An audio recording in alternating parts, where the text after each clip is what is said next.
কাচের গ্লাসের সাথে আল্লাহ রাসূল নারীদেরকে তুলনা দিয়েছেন। কাচের গ্লাস যেমনি আস্তে রাখি, আস্তে ধরি, আস্তে উঠাই, আমাদের মা বোনদের সাথে যেন আমরা খারাপ আচরণ না করি, আমরা যেন মেজাজ না দেখাই, আমরা যেন মুচকি হাসি দিয়ে কথা বলি।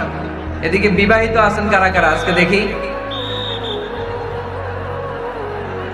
বিবাহিত? এই ছোট বাচ্চারা তোমরা হাত তুলো না আবার। মাশাআল্লাহ, হাত নামান। আপনারা বাসায় রাগারাগি করেন না তো? ভাবিদের সাথে রাগারাগি করবেন না। আপনার ব্যাপারে ভাবিদের কাছ থেকে আল্লাহ তাআলা সার্টিফিকেট নেবেন, খায়রুকুম খায়রুকুম লিআহলি। তোমাদের মধ্যে আল্লাহর কাছে ওই ব্যক্তি সবচেয়ে সেরা যে তার স্ত্রীর কাছে সেরা। এজন্য স্ত্রীর সাথে ভালো আচরণ করবেন, মুচকি হাসি দিয়ে কথা বলবেন। আল্লাহ রাসূল বলেছেন, তাবাসসুমুকা ফি ওয়াজহি আখিকা সাদাকা। Your smile to your brother, it's a charity. তুমি তোমার ভাইয়ের দিকে তাকিয়ে যে মুচকি হাসি দাও, ওই মুচকি হাসি দিলেও সৎকার সওয়াব দেয় কে? আপনি স্ত্রীর সাথে মুচকি হাসবেন, সওয়াব আছে না নাই? স্ত্রীকে ভালোবাসার কথা শোনাবেন, সওয়াব আছে না নাই? এমনকি আল্লাহর হাবিব বলেছেন, অফি বুদআ আহাদিকুম সাদাকা। তোমরা শীতের রাতে স্বামী স্ত্রী যখন এক কম্বলের নিচে সময় কাটাও, ওই সময়গুলোর জন্য তোমার আমলনামায় সওয়াব দিয়ে ভরে দেয় কে? এজন্য আজকে থেকে মুচকি হাসি দিয়ে কথা বলবেন, আগে সালাম দিবেন। স্ত্রীকে আগে সালাম দিতে রাজি আছেন তো? আল্লাহ রাসূল সাল্লাল্লাহু আলাইহি ওয়াসাল্লাম ওনার স্ত্রীদেরকে আগে সালাম দিতেন। আম্মা জান আয়েশা বললেন, এত বছর বিশ্বনবীর সাথে সংসার করলাম, একদিনও আল্লাহ রাসূল সাল্লাল্লাহু আলাইহি ওয়াসাল্লামকে আমি আগে সালাম দিতে পারি নাই। মাঝে মাঝে লুকিয়ে থাকতাম যে আজকে আগে সালাম দিব। কিন্তু আল্লাহ রাসূল সাল্লাল্লাহু আলাইহি ওয়াসাল্লাম এশার নামাজ পড়ে যখন ঘরে ঢুকতেন, ঘরে ঢোকার অনেক আগ থেকে আম্মা জান আয়েশাকে বলতেন, আসসালামু আলাইকুম ওয়া রাহমাতুল্লাহি ওয়া বারাকাতুহু। এজন্য আমরা যেন বেশি বেশি সালাম দেই। তো একজন নারী বরকতময় কিনা আমরা বুঝবো তার প্রথম সন্তান যদি কন্যা। তার মানে কন্যা আসলেই ঘরে বরকত আছে না নাই? আছে। এরপরে এই কন্যাকে যখন আপনি শিক্ষা দান করবেন, ভালো পাত্রের হাতে তুলে দিবেন, তখন ওই কন্যা বাবার জন্য জান্নাতের দরজা খুলে দেয়। সুবহানাল্লাহ পড়তে পারলেন না? এরপর সে যখন কারো স্ত্রী হয়, তার কাছ থেকে আল্লাহ তাআলা সার্টিফিকেট নেয় স্বামীর ব্যাপারে। তারপর যখন সন্তান সম্ভবা হয়, অনেক নারী বাচ্চা ডেলিভারি করতে যেয়ে মারা যায়। সন্তান ডেলিভারি করতে যেয়ে যে নারী মারা যায়, ওই নারীদেরকে কিয়ামতের দিন আল্লাহ শহীদদের কাতারে দাঁড় করায় দিবেন।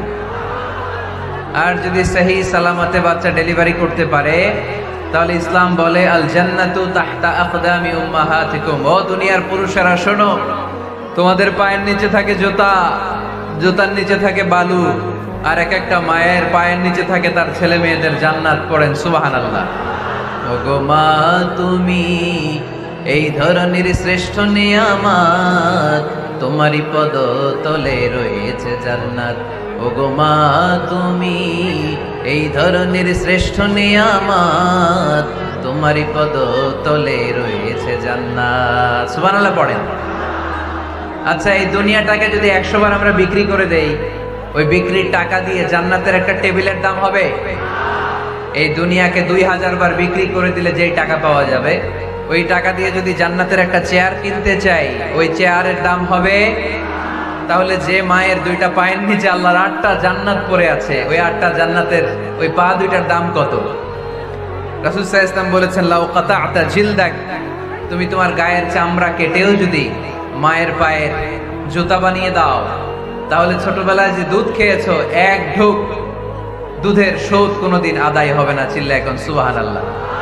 মায়ের এক ধার দুধের দাম, কাটিয়া গায়ের চাম, পাপোশ বানাইলেও ঋণের শোধ হবে না।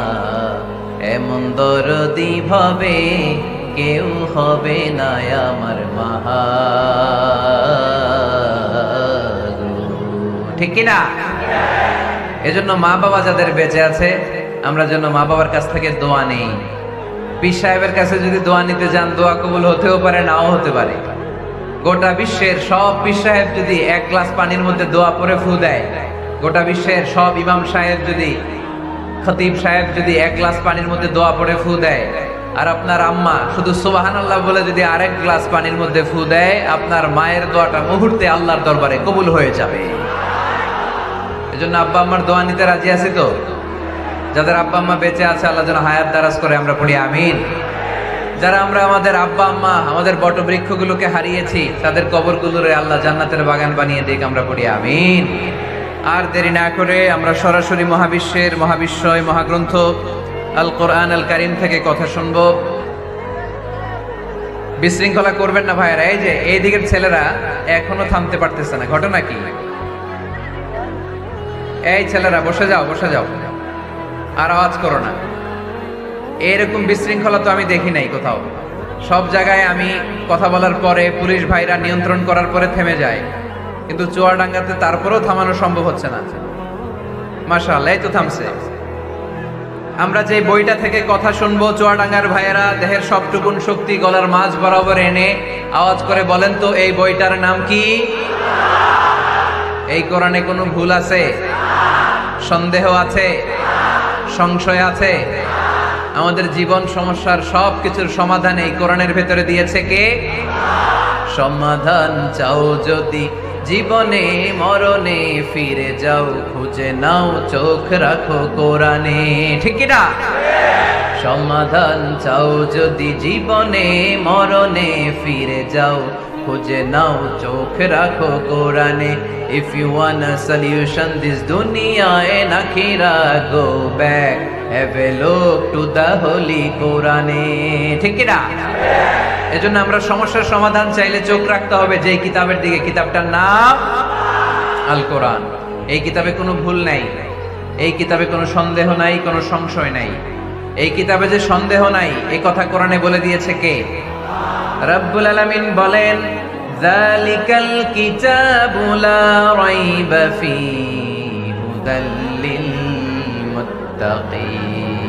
সবাই পড়েন আমার সাথে, যালিকাল কিতাবু লা রাইবা ফীহি হুদাল লিল মুত্তাকিন। This is the book, the most authentic and original book in the world. There is no doubt in it and a guidance to those who are muttaqin.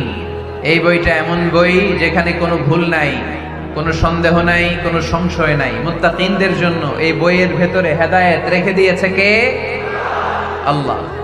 আবার রব্বুল আলামিন বলেন, আলিফ লাম রা, কিতাবুন আনজালনাহু ইলাইকা লিতুখরিজান নাসা মিনাল যুলুমাতি ইলান নূর। Muhammad sallallahu alayhi wa sallam, I've revealed this holy and sacred book unto you in order to lead the mankind out of darkness into the light. ও নবী, আমি কেন এই কোরআনকে আপনার কাছে পাঠিয়েছি আপনি জানেন?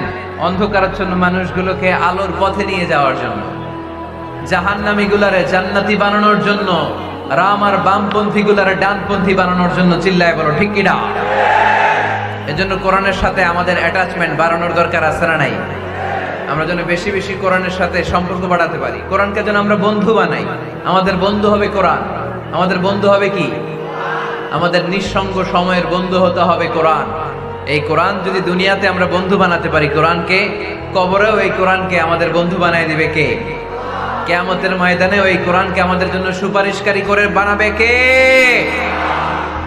সেই মহাবিশ্বের মহাবিশ্বয় মহাগ্রন্থ আল কোরআন আল কারীম থেকে আমি একটা সূরার কিয়দাংশ তেলাওয়াত করেছি। আজকের চুয়াডাঙ্গার এই বিশাল জনসমুদ্রে এই সূরার কিছু মেসেজ এই চমৎকার রজনীতে আপনাদের সাথে আমি শেয়ার করব। আওয়াজ করে পড়তে হবে ইনশাআল্লাহ। কোরআনের যেখান থেকেই বলি ওইখান থেকে বরকত আছে না নাই? অনেকে বলে, হুজুর ওই এলাকায় পর্দার ওয়াজ করছেন, এখানে পর্দার কথা বলেন কেন? বলে না? অনেকে বলে, হুজুর ওই জেলায় নামাজের ওয়াজ করছেন, তো এই জেলায় আবার নামাজের কথা কন কেন? হুজুর ওইখানে সুদ খাওয়া যাবে না বলছেন, এইখানে বলেন কেন? নামাজ কি শুধু ওই জেলায় লাগবে? পর্দাকে শুধু ঢাকাবাসীদের জন্য লাগবে, চুয়াডাঙ্গায় লাগবে না? আমরা সূরা ফাতিহা প্রতিদিন কয়বার পড়ি?